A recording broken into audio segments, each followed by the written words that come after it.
तर पुण्यामधलाच भाग Hinjawadi IT hub, जिथे मुसळधार पाऊस सुरू आहे। या जोरदार पावसामुळे हिंजवडी परिसरात रस्ते पाण्याखाली गेलेले आहेत। या रस्त्यावर साचलेल्या पावसाच्या पाण्यात एक कार बुडाली होती। या मुसळधारेचा फटका पुणेकरांना बसतोय। अनेक ठिकाणी पाणी साचतंय। हिंजवडी IT हब मध्ये सुद्धा मुसळधार पाऊस पडतोय, त्यामुळे तिथे अनेक रस्त्यांवर पाणी साचलेलं आहे। किंबहुना पावसाच्या पाण्यात एक कार बुडाल्याची सुद्धा घटना हिंजवडी IT हब मध्ये घडलेली आहे। पुणेकरांना मुसळधार पावसाचा फटका बसलेला आहे। वेगवेगळ्या पुण्यातल्या भागांमध्ये अनेक सखल भागात पाणी साचलंय। हिंजवडी IT हब मध्ये सुद्धा पाणी साचलेलं आहे। पूर्णपणे एक कार पाण्यात म्हणजे रस्त्यावर जे पाणी साचलेले त्याच्यात बुडालेली होती। बघा, ही दृश्य आपल्याला दिसतात। आमचे प्रतिनिधी अभिजित पोटे यांच्याकडून अधिक माहिती घेऊया। अभिजित, ही दृश्य खरोखर थक्क करणारी आहेत।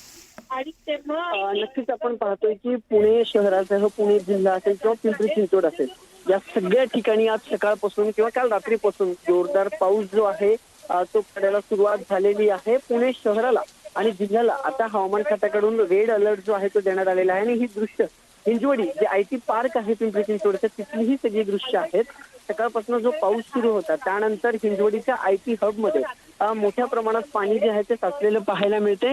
गुडघाभर पाण्यातून खरं तर लोकांना तिथून रस्ता काढत जे आहे ते पुढे जावं लागते आणि त्यातलीच ही दृश्य आहेत।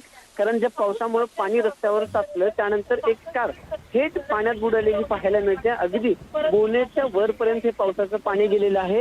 हिंजवडी जो सगळ्यात मोठा IT पार्क मानला जातो, IT हब मानलं जातं पुण्याचं, आणि पिंपरी चिंचवड परिसरात हा सगळा जो परिसर आहे तिथं आज सकाळपासून पाऊस जो आहे तो मोठ्या प्रमाणात झाला। आणि त्यानंतर ही सगळी दृश्य पाहतो। खरं तर पुणे शहरात देखील रस्त्यांवर अनेक ठिकाणी आज सकाळपासून पाऊस असल्यामुळे पाणी रस्त्यांवरती आलं होतं सोसायट्यांच्या पार्किंगमध्ये। आणि त्यानंतर जी ही दृश्य आली हिंजवडीची, गुडघ्याभर पाणी आहे, गुडघ्यापेक्षा जास्त पाणी साचलेलं आहे आणि त्या कार चालकांना या सगळ्या पाण्यातूनच रस्ता काढावा लागतोय। नक्की नक्की अभिजित, धन्यवाद आपण माहिती दिली त्याबद्दल।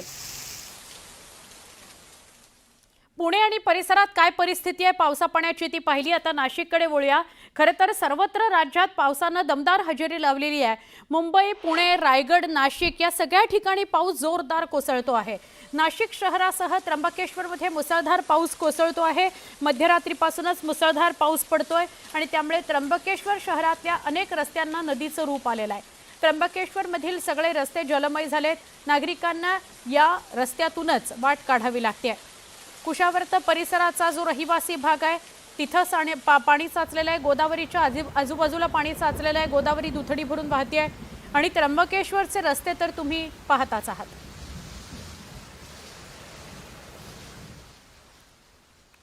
नाशिक शहरात सुरू असलेल्या मुसळधार पावसानं गोदावरी नदीला पूर आलाय।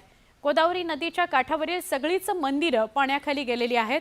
नाशिकच्या गोदावरी नदी काठावर असलेल्या दुतोंड्या मारुतीच्या कमरेपर्यंत पाणी आलेलं आहे। गोदाकाठाच्या नागरिकांना सतर्कतेचा इशारा दिला गेलाय। नाशिकचा याच रामकुंड परिसरातून अधिक माहिती सांगतायत आमचे नाशिकचे प्रतिनिधी लक्ष्मण घाटोळ।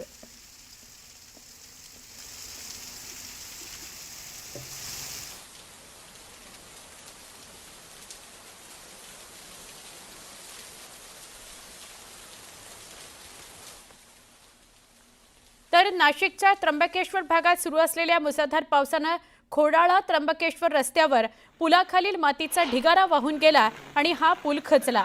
या पुलावरून होणारी वाहतूक धोकादायक झालेली आहे। गेल्या वर्षभरापासून या पुलाचं काम सार्वजनिक बांधकाम विभागाकडून केलं जात होतं, मात्र हे काम वर्षभर उलटलं तरी पूर्ण झालेलं नाही। अशातच या भागात पाऊस सुरू झाला आणि आता नव्यानं तयार झालेला पूल काम पूर्ण होऊ न शकल्यानं धोकादायक झालेला आहे। त्यामुळे हा रस्ता वाहतुकीकरता बंद करावा लागलेला आहे।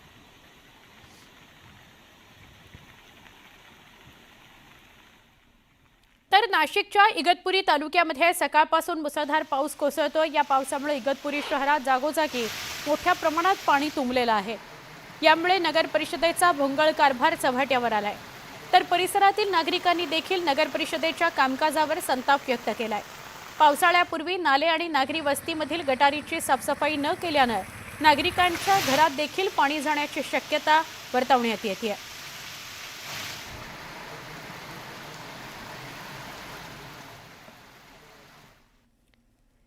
मुसळधार कोसळणाऱ्या पावसामुळे जगबुडी नदीनं धोक्याची पातळी ओलांडली आहे.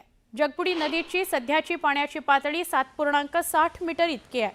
त्यामुळे प्रशासनानं पूरप्रवण क्षेत्रातील गावांना सतर्कतेचा आदेश दिलाय, तर काही ठिकाणी नागरिकांना स्थलांतरित करण्याच्या सूचना केलेल्या आहेत.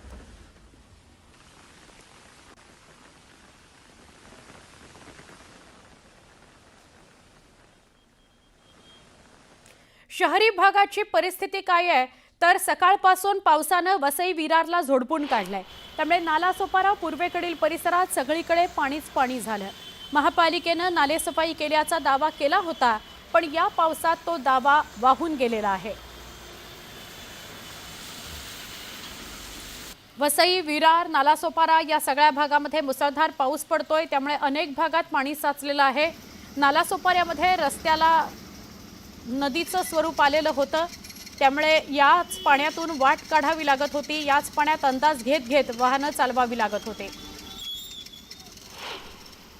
वसई विरार मध्ये सकाळपासून पावसाने झोडपून काढलेला आहे आणि या ठिकाणी वसई, नालासोपारा, विरार या ठिकाणच्या सखल भागामध्ये पाणी साचलेलं आहे. मी आता नालासोपाऱ्याच्या दुबे आयुर्वेदिक कॉलेज आहे या ठिकाणी आलेलो आहे. आपल्याला दाखवतोय या ठिकाणी मोठ्या प्रमाणात दरवर्षी पाणी साचतं. या ठिकाणी महानगरपालिकेने काही रस्ते जे आहेत ते उंच केलेले आहेत, परंतु असं असलं तरी या ठिकाणचं पाणी मात्र दरवर्षी जसं भरतं त्याचप्रमाणे या ठिकाणी भरलेलं आहे.